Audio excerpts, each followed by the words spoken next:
আসসালামু আলাইকুম guys, welcome to my daily blog. আশা করি সবাই ভালো আছেন। আল্লাহর রহমতে আমিও ভালো আছি।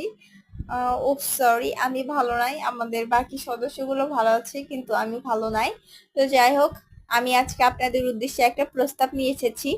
আর প্রস্তাবটা হলো, আমি আমার দুষ্টু বুড়িটার জন্য একটা পাত্র খুঁজতেছি। তো আপনাদের কাছে যদি কোনো সুযোগ্য পাত্রের সন্ধান থাকে, অবশ্যই আমার ইনবক্সে একটা করে মেসেজ দিবেন, অথবা আমার কমেন্ট বক্সে আপনারা জানাতে ভুলবেন না কিন্তু।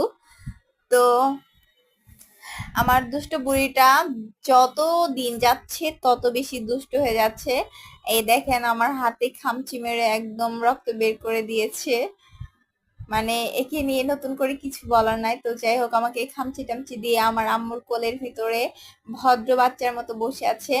এমন ভাব ধরেছে যেন সে ভাজা মাছটা উল্টে খেতে পারে না। তো আপনারা দেখতে পাচ্ছেন কিন্তু তার সিমটম। আসলে মানে মেরেছে আমাকে, কিন্তু রাগ করেছে সেই। মানে যে জায়গায় আমি রাগ করব সেই জায়গায় উনি রাগ করে বসে আছে, দেখেন তার ভাবভঙ্গি। তো যাই হোক, এর অত্যাচারে আমি একদম অতিষ্ঠ হয়ে গিয়েছি। তার জন্য আর কি আমি একটা সুযোগ্য পাত্র খুঁজতেছি একে বিতাড়িত করার জন্য। তো সবাই আমাকে এই হেল্পটা করবেন।